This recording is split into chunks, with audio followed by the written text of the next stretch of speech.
Kalau dosa dengan Allah menurut para ulama, kita taubat nasuha, kita beristighfar, kita minta ampun kepada Allah, kita sujud, kita taubat, selesai Pak.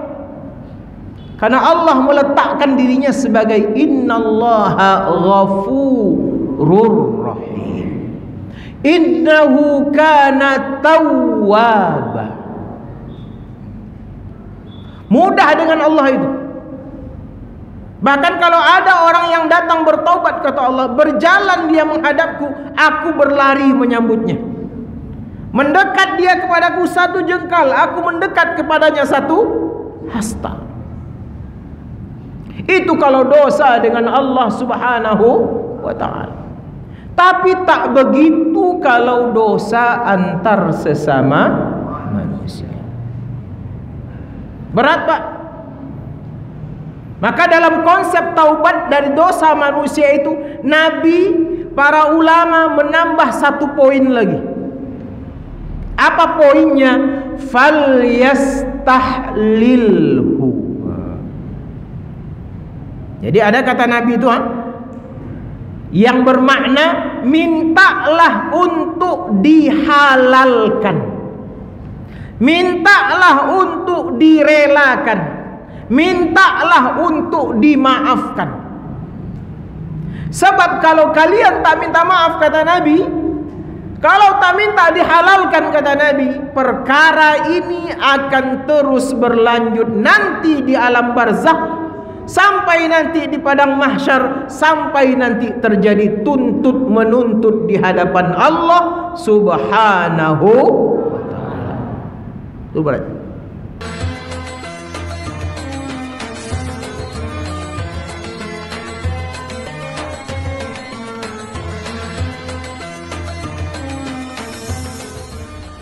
Assalamualaikum warahmatullahi wabarakatuh. A'udzu billahi minasyaitonir rajim.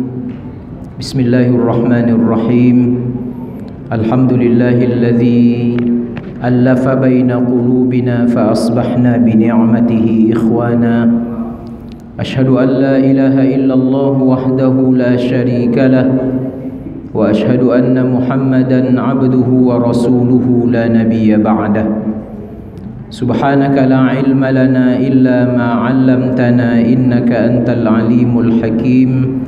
Rabbi shrah li sadri wa yassir li amri wahlul 'uqdatam min lisani yafqahu qawli.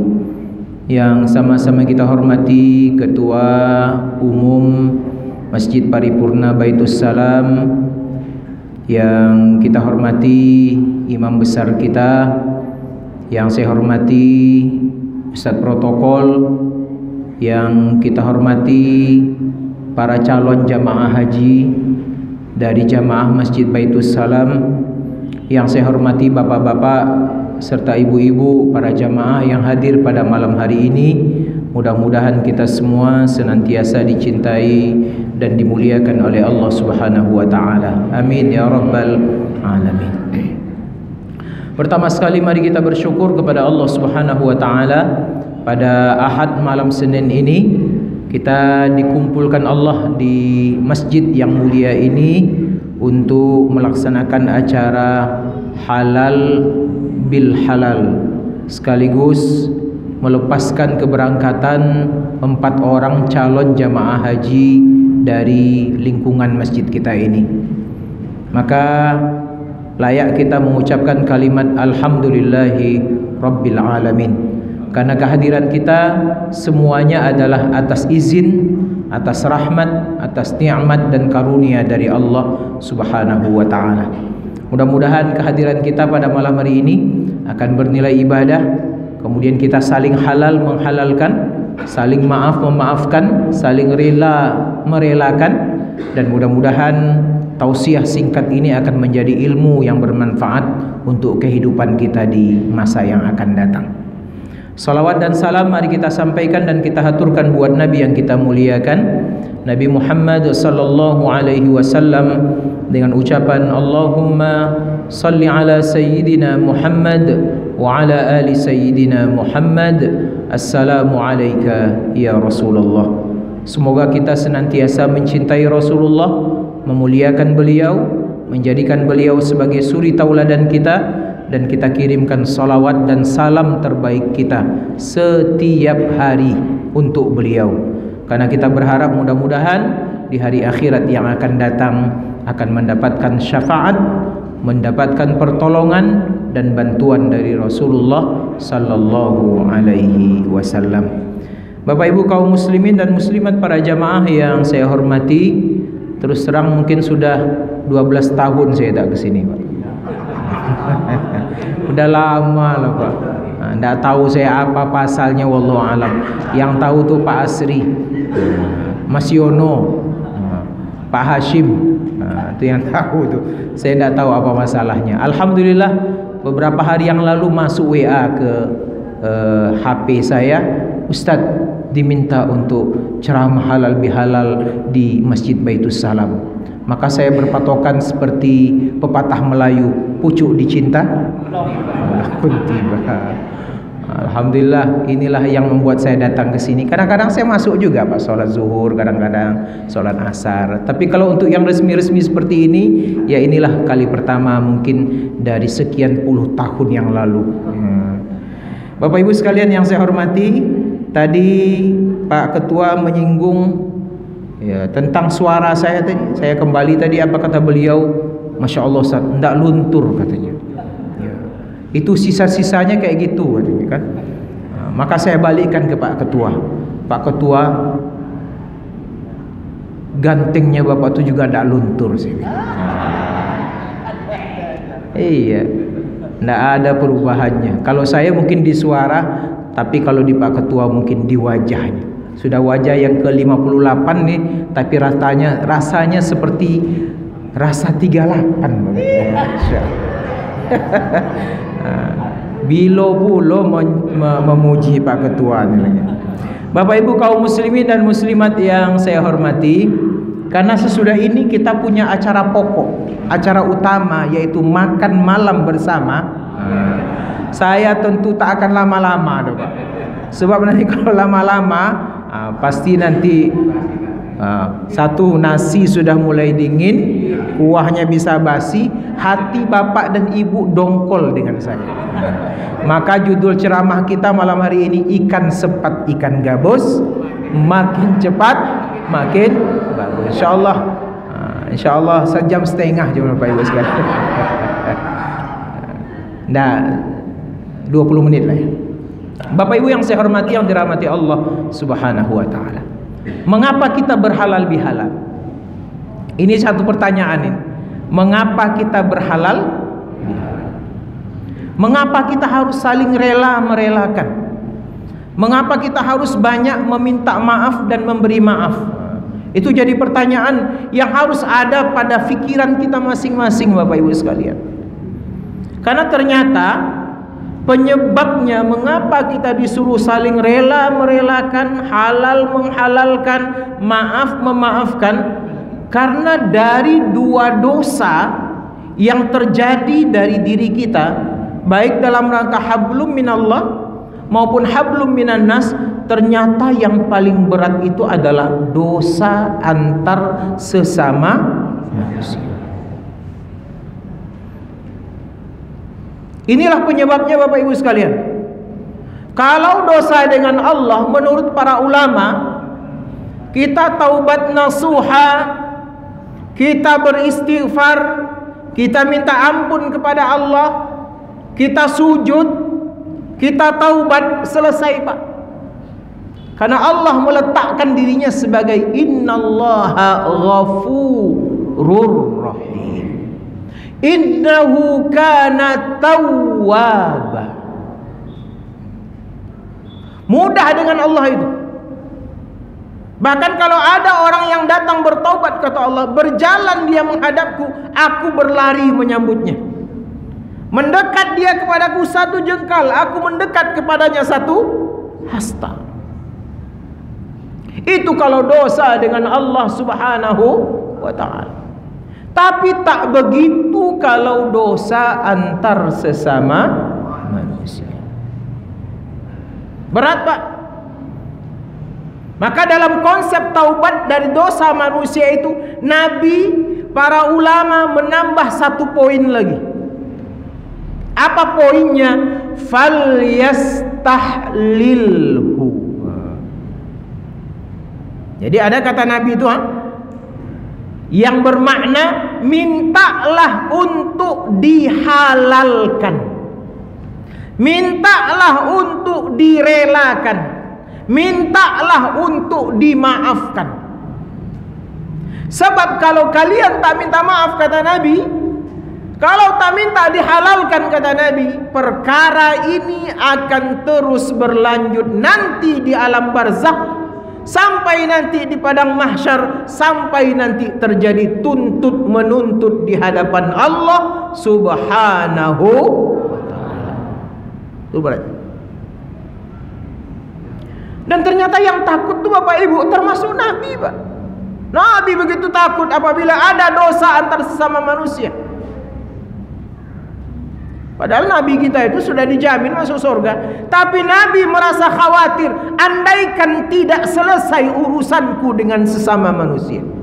Maka ada satu kisah, yang kisah ini menunjukkan betapa beratnya apabila kita tidak menyelesaikan urusan kita dengan manusia. Kisah Ukasyah, terkenal ya Pak ya? Beberapa saat sebelum Nabi meninggal dunia, dalam keadaan sakit, Nabi berpidato di depan para sahabat. Hai sahabatku, siapa yang mau menuntut hari ini, tuntut diriku. Jangan sampai ini nanti berlanjut di hadapan Allah. Karena di hadapan Allah nanti Bapak Ibu sekalian, tak ada lagi kasih dan sayang, tak ada lagi hubungan kekeluargaan, tak ada lagi hubungan persaudaraan, tak ada lagi hubungan kekerabatan. Yang ada itu hanya nafsi, nafsi, elu, gua. Tak ada. Yauma yafirrul mar'u min akhi, kata Allah di dalam surah Al-Abasa. Orang lari dari saudaranya, wa ummihi wa abi, dia lari dari ayah dan ibunya, wa sahibatihi wa bani, dia lari dari pasangan dan dari anak-anaknya. Tidak peduli lagi, Pak. Maka mumpung masih diberikan kesempatan berhalal bihalal, yuk falyastahlilhu. Jangan-jangan dari kata-kata falyastahlil itu kemudian orang Indonesia kreatif, dia Pak, dia buat acara yang kemudian disebut dengan halal bihalal. Jadi Nabi mengumpulkan sahabat, siapa yang punya masalah denganku? Siapa yang pernah aku zalimi? Siapa yang pernah aku ambil haknya? Hari ini tuntut aku, kata Rasulullah. Sahabat takut, Pak. Mana ada salah Rasulullah kepada mereka? Yang ada jasa Rasulullah yang tak terbalaskan. Kalaupun ada, mereka sudah maafkan. Tapi tiba-tiba ada satu orang yang angkat tangan. Itulah yang bernama Ukasyah. Ya Rasulullah, dulu pada waktu perang Uhud, engkau mencambuk punggungku ya Rasulullah. Mungkin tanpa sengaja, tapi terasa sakit. Dan aku waktu itu tidak berpakaian ya Rasulullah, tak pakai baju, pakai celana saja. Punggungku sakit kena cambukmu ya Rasulullah. Hari ini aku akan tuntut. Apakah Rasulullah marah, Pak? Apakah Rasulullah tak rela? Apakah Rasulullah kehilangan gengsi? Tidak, Pak. Biarlah gengsi di dunia, biarlah kehilangan gengsi di dunia, biarlah malu di dunia, asal jangan malu di hari. Maka Rasulullah panggil beberapa sahabat, tolong ambilkan cambukku di rumahku, minta kepada anakku Fatimah, bawa cambuk. Intinya seperti itu. Walaupun sebetulnya tujuan sahabat tadi bukan untuk membalas, ya, dalam cerita tuh hanya ingin menyatukan kulitnya dengan kulit Rasulullah. Tapi intinya betapa kita harus perhatian apabila ada kesalahan yang kita lakukan kepada orang lain. Jangan gengsi meminta maaf, jangan gengsi minta dihalalkan. Datang Pak, kembalikan kata Rasulullah yang pernah kamu ambil, sandal yang pernah diambil kembali. Datang pakai sendal jepit, pulang pakai sepatu kulit. Nah, ada itu Pak, kadang-kadang pulang Pak. Yang pernah menggampar orang, yang pernah mukul orang, biasanya berpangkat-pangkat Pak. Mohon maaf nih, mohon maaf. Dia yang memegang kekuasaan keamanan. Biasanya kalau interogasi orang, kalau tidak patah-patah itu tidak selesai interogasinya. Pakai setrum, direndam di kamar mandi, dipukul, diinjak kakinya, macam-macam caranya itu. Cepat minta maaf. Karena itulah kata Nabi, akan ada orang nanti yang dikategorikan sebagai muflis. Udah diulang-ulang nih Pak. Tapi setiap saat diulang-ulang tuh agar ada di dalam pikiran kita satu pemikiran untuk tidak sewenang-wenang dengan orang, untuk tidak memaki-maki orang dengan mudah, untuk tidak mengambil hak orang dengan mudah, apapun itu. Karena itu nanti kata Rasulullah yang akan membawa kita menjadi orang muflis. Bahkan ini ada yang dahsyat nih, saya temukan dalam sebuah literatur hadis daripada Abdullah bin Mas'ud. Saya bacakan Bapak Ibu. Rasulullah pernah bersabda, kata Abdullah bin Mas'ud, turfa'u lirrajuli sahifatun yaumal qiyamah. Ada orang nanti diangkatkan catatan amalnya pada hari kiamat. Diangkat, ya, hatta yura annahu najin. Maka semua orang melihat ini orang akan masuk surga nih. Karena ternyata catatan amal kebaikannya itu banyak sekali. Dia sholat, dia puasa, dia zakat, dia haji, dia umroh, dia macam-macam lah. Dia baca Quran, dia berzikir, semuanya dia lakukan. Maka orang berkesimpulan annahu najin, dia akan selamat, akan masuk ke dalam surga. Itu pandangan orang. Apa kata Rasulullah? Fama tazalu mazalimi bani Adam tasba'uhu. Ternyata ketika dia dipanggil oleh Allah membawa kitab tadi untuk dipertanggungjawabkan, ada sekelompok orang yang terzalimi ikut di belakangnya. Ini dia merasa akan lundusnya. Orang sudah berkesimpulan dia baik, dia hebat amal ibadahnya, tapi ternyata ketika dia berjalan, orang yang terzalimi ikut di belakang. Ternyata yang terzalimi itu ratusan orang, ya. Hatta tabqa lahu hasanatuhu, hatta ma tabqa lahu hasanatan, sampai orang yang terzalimi itu menuntut yang bersangkutan sehingga tidak ada satu pun tersisa kebaikan yang ada di dalam catatan amalnya tadi Pak. Rupanya pernah ngambil tanah orang. Hati-hati Pak. Tanah ini hati-hati Bapak Ibu. Lebih baik mengalah lagi Pak. Lebih baik mengalah kita urusan tanah ini daripada kita berkeras-keras. Kalau hanya semeter, setengah meter, sejengkal, ngalah itu lebih bagus lagi Pak. Dan yang sudah tahu itu bukan tanah dia, jangan diambil kata Rasulullah. Jangan diambil. Andaikan dia ambil setengah jengkal atau satu jengkal, panjangnya 100 meter, nanti yang 100 meter kali setengah satu jengkal itu akan digali sampai ke mana Pak? Ke dalam bumi Pak. Kemudian disangkutkan di lehernya, disuruh dia menariknya di hadapan Allah Subhanahu wa taala. Itulah tanah itu. Maka yang membagi-bagi warisan, hati-hati masalah tanah Bapak Ibu. Adik-beradik berkelahi, bertengkar, bahasa Inggrisnya bercokak, gara-gara tanah waris. Hati-hati. Yang mau memalsu-malsukan surat tanah orang, bertaubatlah, bertaubat. Mana itu? Ada kantor pertanahan, hati-hati. Karena tanah itu milik siapa? Milik Allah, Pak. Kita meminjam aja, Pak. Hati-hati. Ya. Itu yang sejengkal, Pak. Kalau yang sehektar, Pak Ustaz. Kalau yang 100 hektar, Pak Ustaz.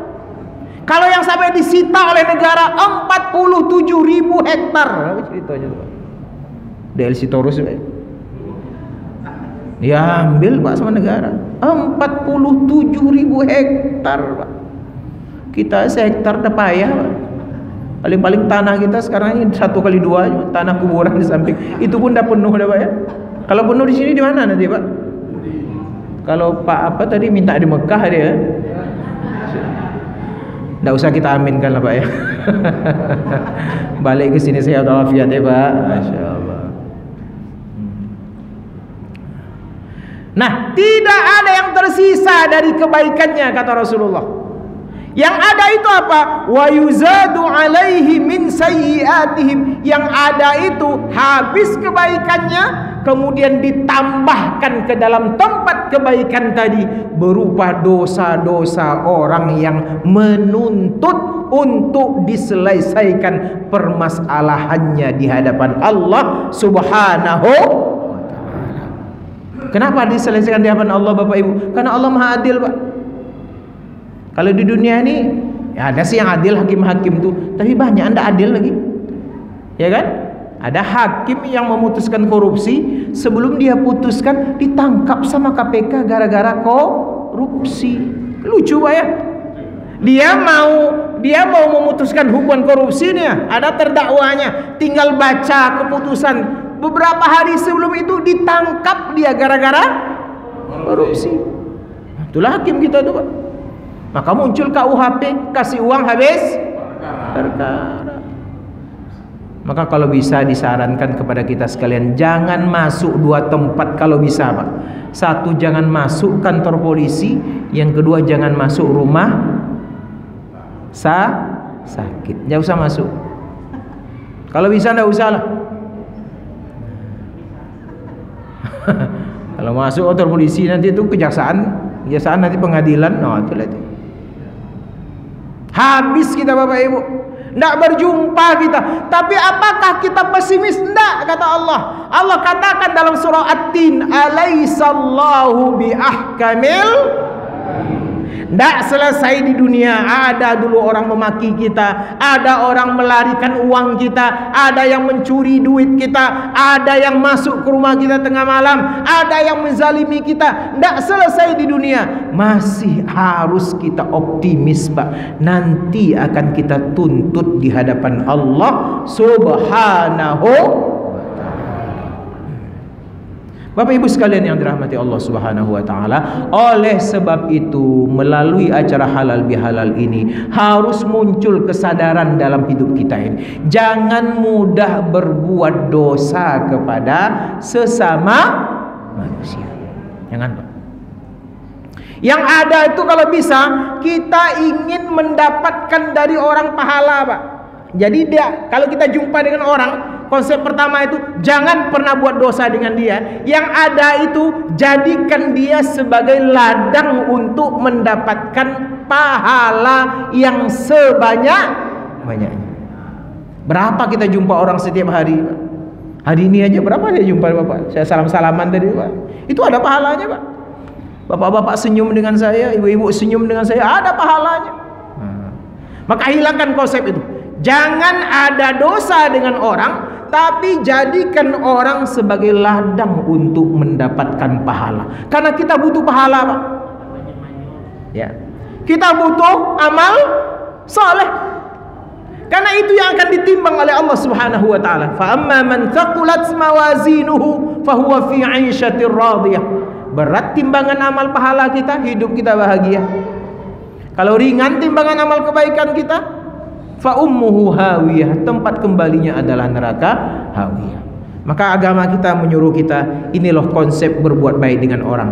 Nah, satu, Bapak Ibu, mulai hari ini kita kembangkan untuk diri kita. Jumpa dengan orang, wajah harus berbinar-binar, harus sumringah, harus apa namanya itu? Ya Pak, senang, ceria berjumpa dengan orang. Ternyata itu kebaikan, kata Rasulullah. Ada hadis yang menyebutkan, la tahqiranna minal ma'rufi syai'an, jangan pernah kalian hina satu kebaikan, meskipun hanya sekedar kalian berjumpa dengan saudara kalian dalam keadaan wajah yang ceria. Itu pahala Pak. Maka jumpa dengan orang itu jangan manyun. Tahu manyun Bu? Manyun itu macam dompet di hari yang ke-27.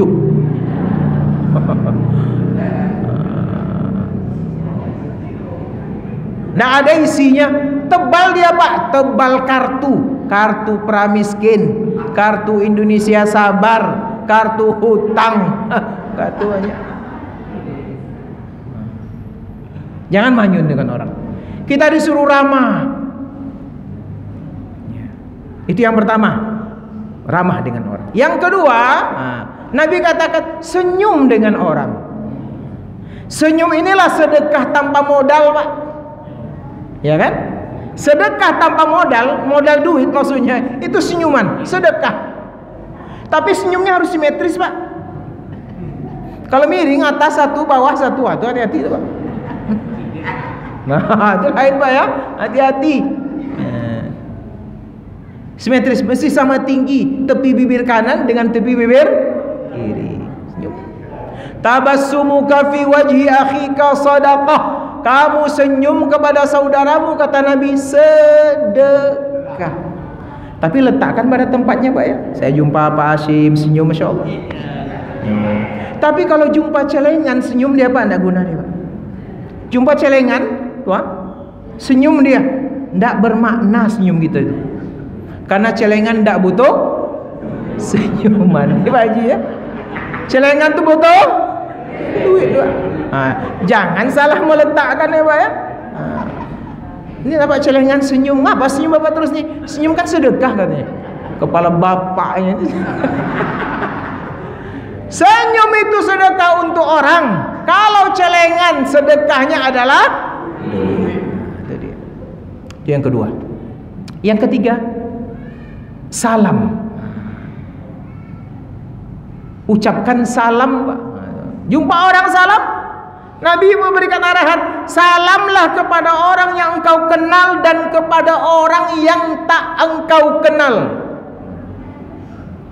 Yang mudah tuh untuk yang kita kenal Pak. Ya jumpa Pak Asri, assalamualaikum Pak, apa kabar? Alhamdulillah Ustaz sehat. Jumpa Mas Yono, apa kabar? Piye kabare Mas? Api. Wis mangan Mas, wis. Pak Hashim piye kabare? Api Pak Ustaz. Wis mangan durung. Tapi wetengnya gede. Salam Pak, salam. Yang berat itu salam kepada orang yang tidak kita kenal. Contohnya Pak, kita ke masjid sholat zuhur, ada orang baru, itu biasanya Pak ya kita salam dulu. Betul. Padahal Nabi mengatakan salamlah kepada orang yang tak engkau kenal. Itu pahalanya luar biasa. Dan aturan salam itu diatur oleh Allah. Idza huyyitum bitahiyyatin fahayyu bi ahsana minha aw rudduha. Kalau engkau diucapkan salam, balas dengan balasan yang terbaik atau kembalikan dia setara dengan apa yang dia sampaikan. Nah, itu salam Pak. Salam itu doa. Mengucapkannya sunnah, menjawabnya wajib. Yang keempat, jabat tangan. Jabat tangan itu luar biasa Pak. Nabi ajarkan saling berjabat tanganlah kamu, kata Rasulullah, maka akan hilanglah perasaan dendam dan sakit hati dalam dirimu. Orang yang paling baik salaman itu orang yang paling terakhir apa Pak? Melepaskan Pak. Yang paling terakhir melepaskan, itu yang paling baik. Dan itulah yang dicontohkan oleh Nabi. Jadi Nabi itu enggak Pak. Nabi itu kalau salaman lama Pak. Betul lama Pak. Nabi tidak akan melepaskan sebelum orang tadi berusaha untuk melepaskan. Luar biasa. Dan ini kan lambang silaturahim Pak. Lambang keakraban. Nah, itu salam. Jadikan orang itu sebagai ladang untuk melakukan itu. Ada lagi ternyata satu yang luar biasa. Jadikan orang sebagai ladang untuk mendoakan. Nah, ini jarang nih. Doakan orang lain. Selama ini doa kita itu ego, Pak, egosentris kata orang psikologi kan. Semuanya untuk kita. Ya Allah, sehatkan badanku. Ya Allah, berikan rezeki kepadaku. Ya Allah, bukakanlah masa depanku. Ya Allah, luluskanlah aku. Ya Allah, sejahterakanlah aku. Aku semua, Pak. Padahal kata Rasulullah, yang paling baik itu adalah kita mendoakan orang lain. Itu yang jarang, Pak. Tanya diri kita. Yang ada pada diri kita tuh doanya, Rabbana hablana min azwajina. Ya Allah, berikan istri kepadaku, berikan anak untukku. Rabbana zalamna anfusana. Itu iya, Pak. Ada Quran mengajarkan Allahumma ufir lana wali ikhwanina alladzina sabaquna bil iman. Doakan orang lain. Dan ternyata kalau mendoakan orang lain itu bukan sembarangan orang, Pak. Ya kan? Pasti orang yang dekat dengan kita, pasti orang yang akrab dengan kita. Tidak mungkin orang yang kita sakit hati dengan dia kita doakan, Pak. Betul, Pak. Ternyata ada rahasia yang kata Nabi, sebuah hadis yang sahih. Apabila seseorang mendoakan saudaranya tanpa diketahui oleh saudaranya itu, tanpa rekayasa, Pak ya, dia betul-betul berangkat dari hatinya doakan saudaranya. Ya Allah, mudah-mudahan saudaraku ini Engkau sehatkan badannya, mudah-mudahan Engkau luluskan ujiannya, mudah-mudahan Engkau baikkan karirnya, mudah-mudahan Engkau berkahi harta. Maka kata Rasulullah, Allah pada saat itu mengutus satu orang malaikat ke atas kepala orang tadi. Kemudian malaikat tadi akan berkata amin. Dapat kita bayangkan, Pak, kalau malaikat yang mengaminkan, Pak, sudah dipastikan aminnya itu akan makbul. Kenapa? Karena malaikat tidak berdosa. Beda dengan kita.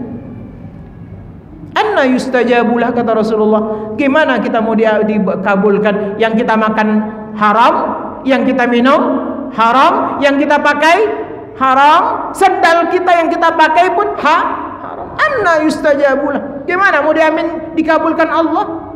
Tapi ketika malaikat yang mengaminkan, Allah pasti akan mengijabahnya. Ditambah lagi kalimat yang terakhir. Apa kata malaikat itu? Walaka misluhu. Engkau mendapatkan hal yang sama. Artinya, kalau kita mendoakan orang lain, kemungkinan diijabahnya doa untuk kita itu akan lebih besar daripada kita doakan diri kita sendiri. Itu hanya kita dapatkan dari silaturahim. Itu hanya kita dapatkan dari persaudaraan, Bapak Ibu. Maka Allah ingatkan kita, jangan mudah memutuskan tali silaturahim. Jangan mudah memutuskan hubungan persaudaraan. Nabi bahkan menjamin tidak akan masuk surga orang yang selalu memutuskan tali silaturahim. Mudah-mudahan kita semua bisa menyadari betapa beratnya dosa antar sesama manusia. Kalaupun ada di antara kita yang masih memiliki hutang piutang dengan orang lain, masih punya tanggung jawab dengan orang lain, selagi masih hidup ini, Bapak Ibu sekalian, selesaikan. Kalau rasanya tidak bisa selesai, tulis surat wasiat, sampaikan kepada ahli waris. Betul, Pak, karena kita tidak tahu nih, sekarang menjelang akhir zaman ini banyak orang yang mati mendadak, Pak. Betul. Tadi masih sama-sama minum kopi lah meninggalnya. Oh, tadi sama-sama di masjid dah meninggal. Tidak ada sakitnya dong. Maka yang punya tanggung jawab tadi, yang punya dosa tadi, yang punya kewajiban, selesaikan cepat. Biar malu di dunia, asal tidak malu di akhirat. Kasus terakhir tadi, kalau Pak jamaah haji tadi bercerita, ada beberapa waktu yang lalu saya ceramah tentang dosa antara manusia ini, Bapak Ibu. Ada bapak-bapak yang datang kepada saya habis ceramah. Ustaz, saya sadar Ustaz, saya udah pensiun. Ngapa Pak? Saya bilang, dulu waktu saya jadi kabak, saya pernah tanda tangan amprah anak buah saya. Uangnya saya kasih Pak Ustaz. Tanda tangannya saya tiru, uangnya saya ambil. Saya sadar Pak Ustaz, gimana cara minta maafnya Pak Ustaz? Pak, saya bilang, Bapak cari di mana anak buah Bapak itu tinggal sekarang. Bayar dia, kembalikan dia. Kalau tidak Bapak akan dituntut di akhirat. Kalau tak jumpa lagi dan meninggal, dia kasihkan kepada. Entah 3-4 tahun kemudian datang dia lagi Pak, jumpa dia. Apa kata dia? Alhamdulillah Pak Ustaz,